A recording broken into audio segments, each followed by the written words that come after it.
Hey guys, I'm just setting up for the panel actually, which is going to be right after me, and the panel is on privacy, obviously, and on stablecoins. So I just wanted to give a quick overview of Terra to the extent anybody on the session is unfamiliar, and also how we think about privacy within TFL. So for anybody who's uninitiated, Terra is a layer one chain that we launched in 2018. We are built on Cosmos SDK and we use Tendermint consensus. And we've seen a lot of growth over the past few months even.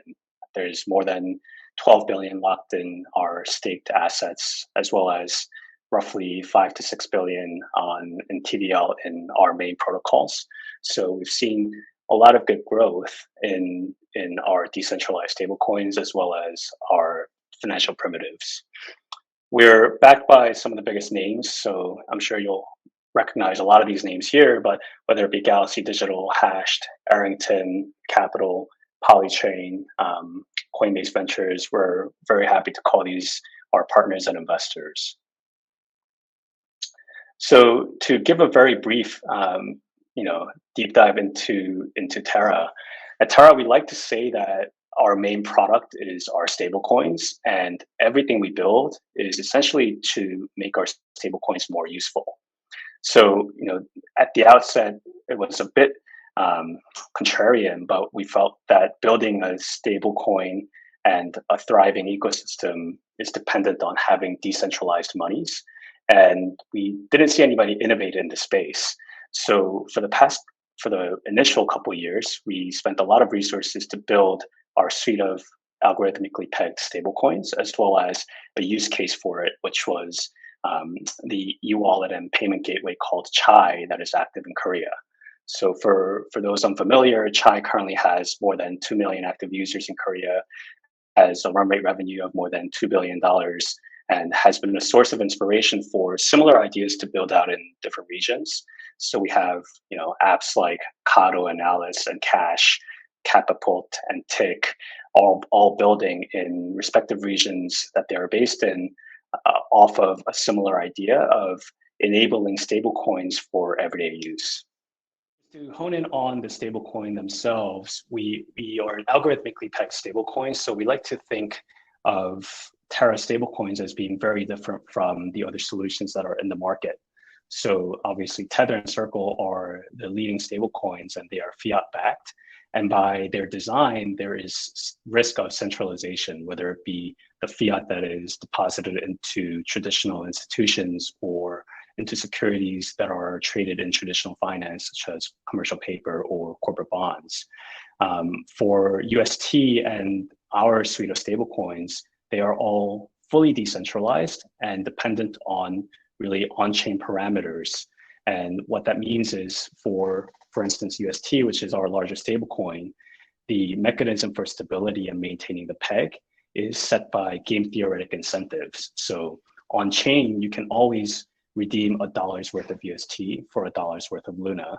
And what that means is, to the extent UST variates from the peg, and let's say UST trades higher than $1, people can burn Luna and mint UST and sell that in the market to capture that arbitrage. And to the extent that UST is trading below $1, people can do the same and mint more Luna and capture that market opportunity of buying discounted USD. So underpinning all of this is Luna, which is our secondary asset that weathers short-term volatility. And personally, I think there's a lot of elegance in the design of our stablecoins and Luna, and in that Luna weathers these volatilities and is enabling these game theoretic incentives to play out. We are very proud of the fact that we've really never depegged by much.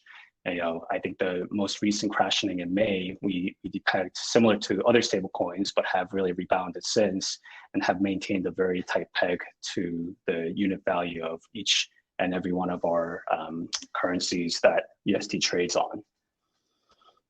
And some of what that has been made possible by is our major protocols. So for instance, we have a protocol called Mirror, which trades synthetic assets. And I'm just flying through these slides here. And we also have a protocol called Anchor, which is built on a savings protocol that is 1,000 times better than what's available in traditional finance markets. And what these two protocols, as well as Chai, have done is essentially build a mechanism and an ecosystem whereby there is organic demand for our stablecoins. I think there has been a lot of different attempts to build algorithmic stablecoins that are decentralized, which is really good. But a lot of these efforts have hit a dead end as it pertains to shoring up a lot of organic demand for the use of those stablecoins. Whereas for us, we've really operated like an app factory over the past couple of years, spinning up Mirror, spinning up Anchor, and have really created a need to hold UST because there are these different ways in which you can utilize UST to either invest in synthetic assets or earn 19.5 or 20% yield fixed on your deposits. What we like to really say, and just to bring it back to the topic of the session, is we are truly decentralized, and we believe that if DeFi truly stands for decentralized finance, it has to be built on decentralized monies. So UST and our suite of stablecoins enables that. I think many of the people who are familiar with our ecosystem would know that today is actually the day that we are pushing out our Columbus 5 mainnet upgrade. So with that, as well as some partnerships with cross-chain bridges like Wormhole, we would expect UST to continue to flourish and really proliferate, whether it be within the Terra ecosystem or in the Solana ecosystem, on ETH, on BSC. And our ultimate vision is to have a decentralized money that underpins all of DeFi. There's definitely aspects of which, DeFi and being decentralized translates directly to privacy and secrecy. And that's why we have a partnership with Secret Network. We also have had a couple protocols in our ecosystem come up to the fore over the past couple of weeks, whether it be Terra Bay or Void protocol, to build similar solutions for Terra. So we're super excited about, the roadmap for Terra. And I personally can't wait for there to be more privacy within our chain, as that would be super beneficial for me personally too. So Anna, I know that we're kind of tight on time, so I just ran through those slides, but I'm happy to take any questions or leave it to the panel. Yeah, so I want to, for this panel, it's a little different than the previous one because we're actually going to be inviting 3 teams up who have built either with Terra or on Terra in terms of privacy. We wanted, since this is privacy, this is like the ZKV presents privacy in Cosmos, but DeFi Edition, we definitely needed to touch on this topic of stablecoins. At the same time, I know that Terra itself is in no way private.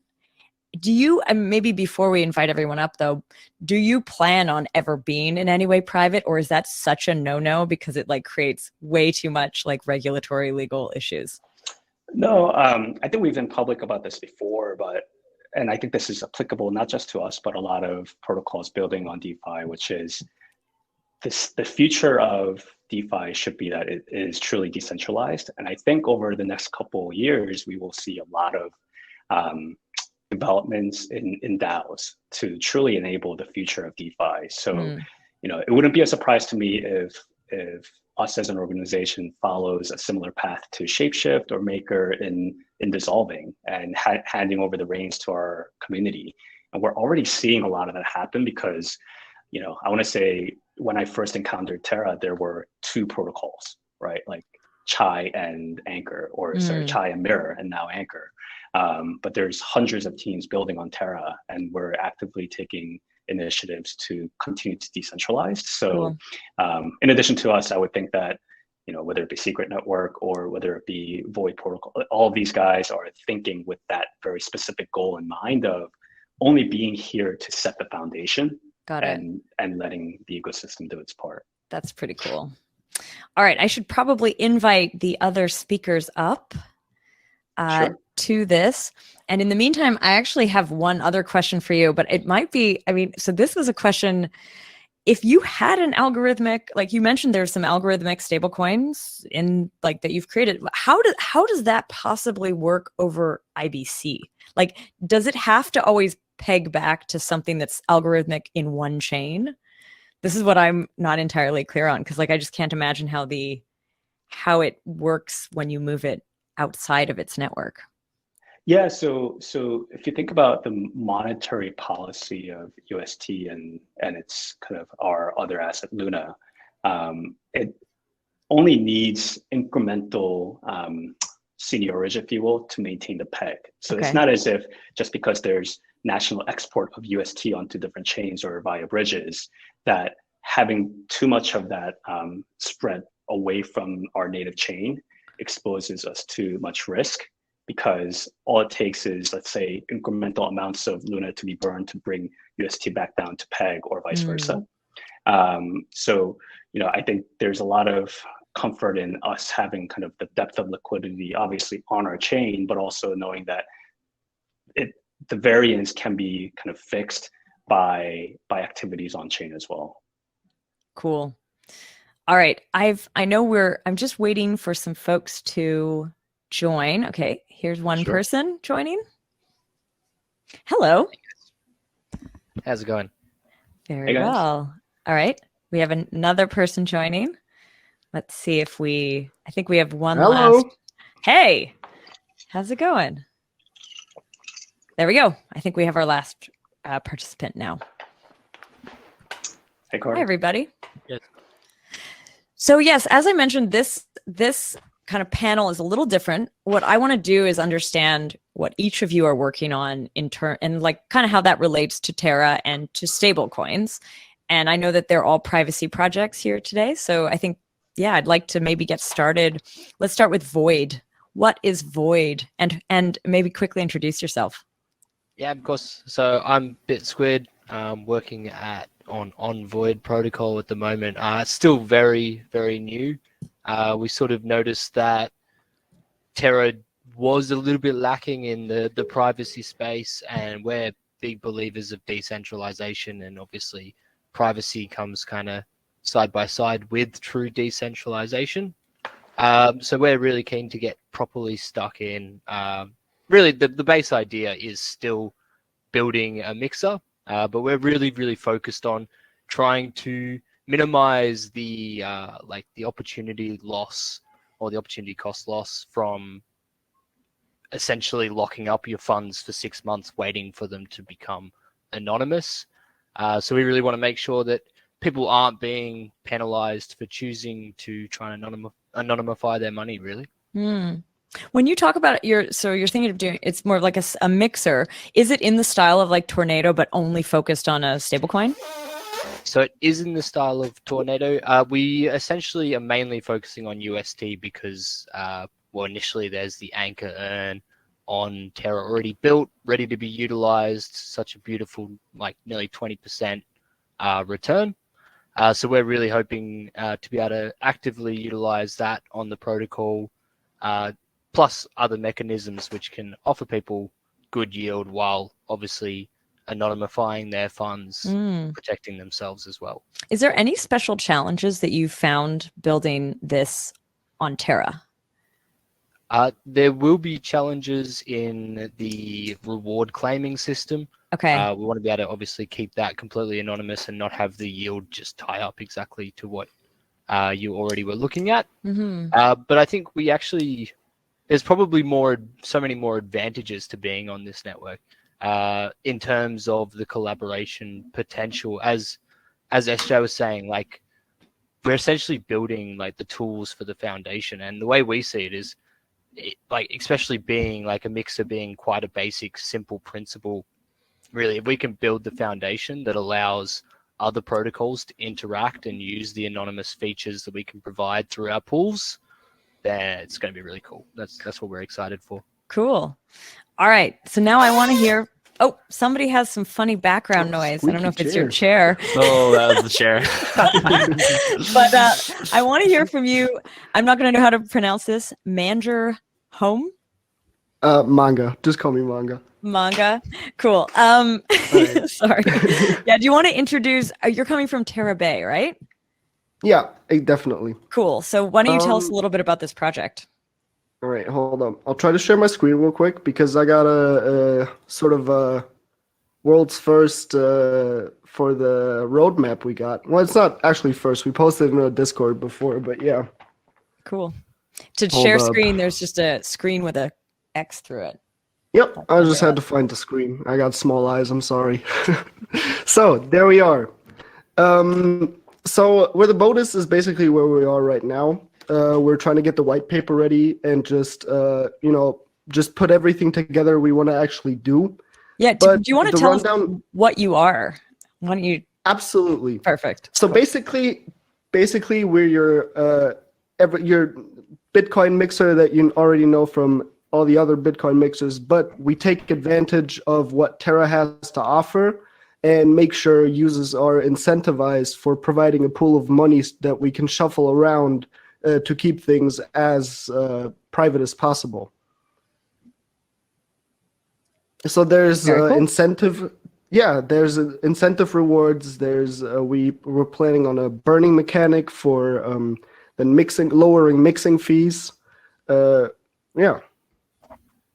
That's very nice. I see one of your slides here has this question about like IBC, and this is something we haven't really talked about. I also didn't just mention that with Void. Like, how do you, like, what I see here is something that would sit on Terra specifically, but what does happen in the case of these when you're trying to get, like, would you actually be bridging yourself to other networks, or would everything happen on the Terra network? And this actually goes to both of you, to Bitsquid and Manga. I don't know if I said that right. Yeah, no, you did. It's okay. Okay, good. Cool. So we're still looking at this, but this is only like, we put this as up there as vision because we want to get the blade and the swap mix done first. Got it. But after that, we'll be looking into the whole IBC thing because moving things into different chains perhaps definitely adds another layer of privacy. We don't have a specific method of implementation yet, though. And as we learned, it might be an added layer of privacy, but it might also not be. There might be some reveals the minute you leave. What about you, Bitsquid from Void? And then after this, I'm going to talk to you, Carter.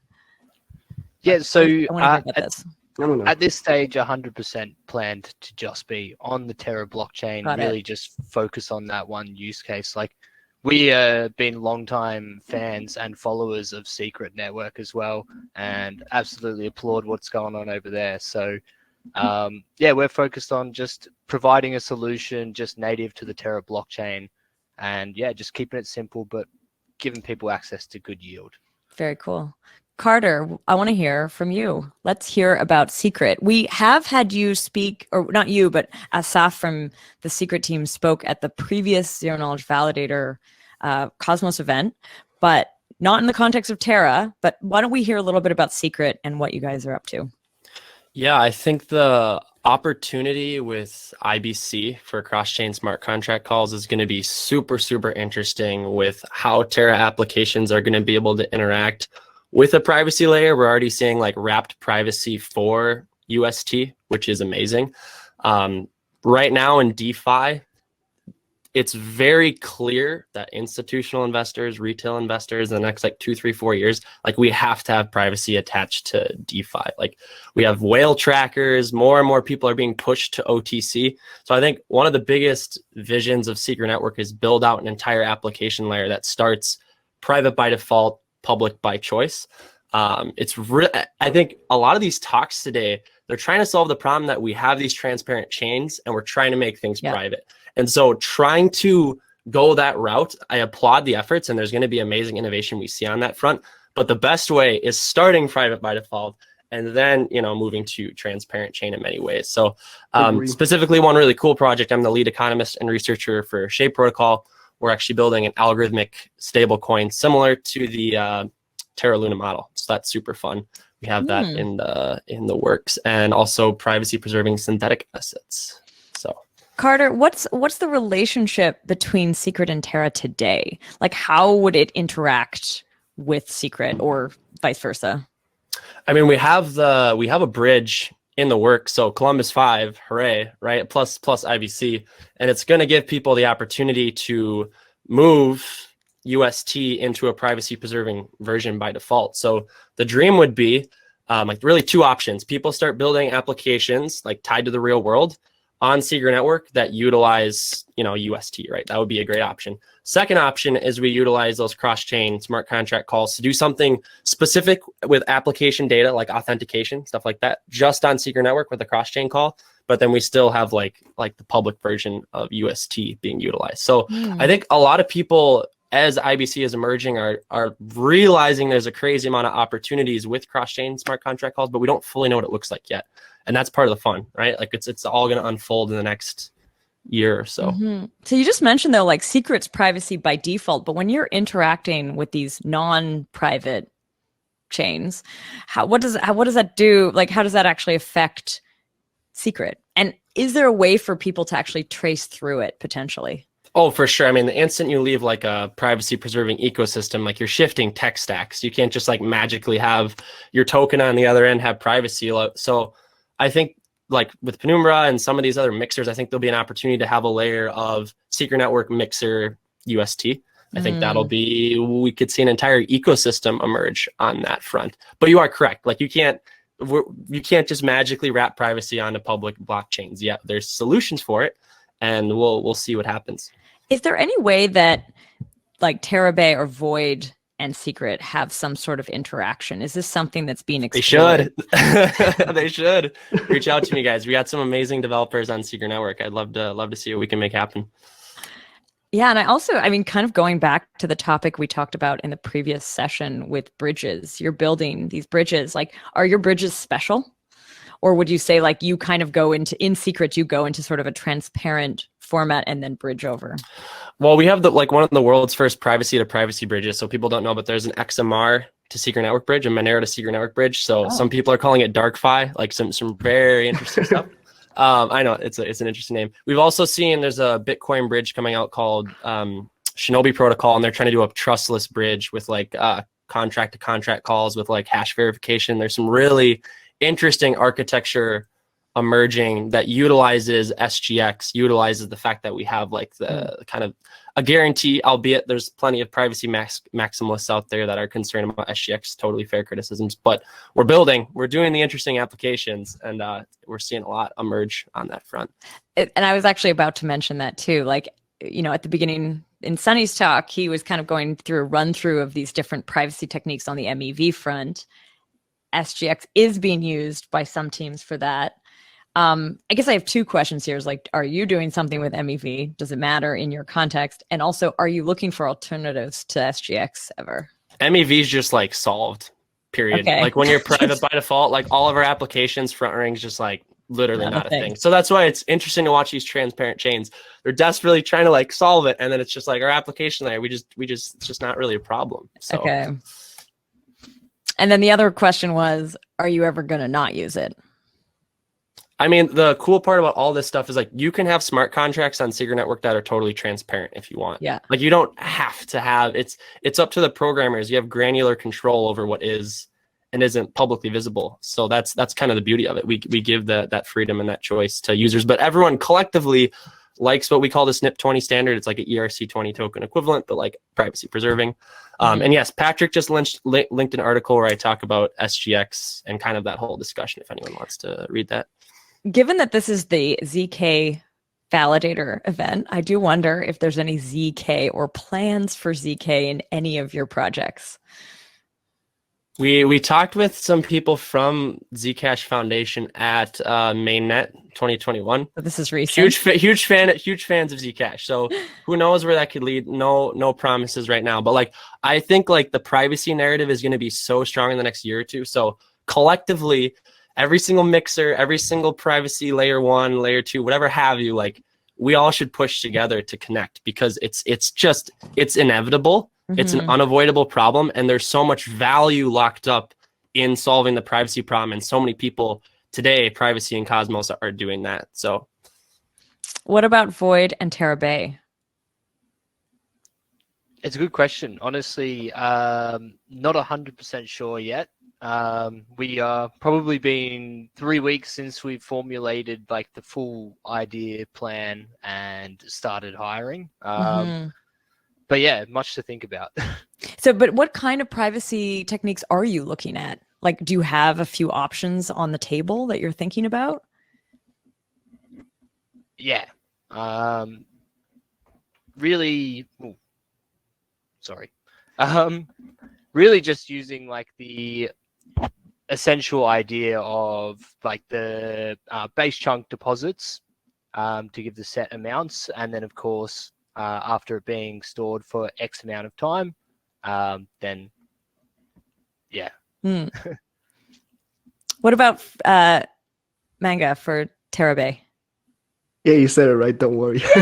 You can see every time I'm like, I know French. I'm like, Manger. Anyway, sorry. No. I'm German.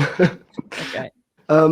It's the question was if we're going to implement Zcash. Or no, if you're going to implement zero knowledge tech, basically zero knowledge tech, or what kind of privacy tech are you thinking of exploring? That's also something I'd say for the future, right? I mean, I don't really see how we would implement something like that into like your standard Bitcoin mixer with reward incentives and a swap involved.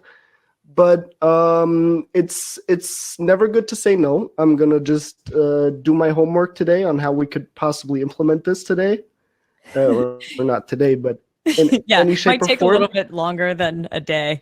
But there's a lot of people. There's a lot of people in the zero knowledge community, which ZKV is kind of like at least the podcast that I'm doing, and Zero Knowledge Validator. That's like a lot of the people in our community are focused on zero knowledge stuff. So you have plenty of people in this event and also in any of the other channels if you want to find out more. Cool. So listen, I don't know if there's anything else that any of you want to share, but I kind of want to, I think we're almost at the end of this session. At the end of this event, actually. Yeah, is there any sort of last thoughts you want to share about privacy or the projects that you're working on, or Terra, or stablecoins, or IBC? I know we labeled this as like specifically for stablecoins, and I think it's one of those things where we cannot, like, if I went and bought an ice cream cone one day with like a stablecoin, and suddenly, my entire balance and my entire transaction history since the beginning of time, like we can't have that. Like Web 2 has more privacy than Web 3 does. So we have to have privacy, and I hope we keep having privacy in Cosmos events, because I think we're seeing institutional interest head in the privacy direction too. So that would be my final thing. Check out Secret Network, and really interesting talks today. Thanks so much. All right. I got something similar to that. I recently read an article on how I think it was a Swiss insurance company is now letting you pay insurance with Bitcoin. So they figure out how much net worth you actually have.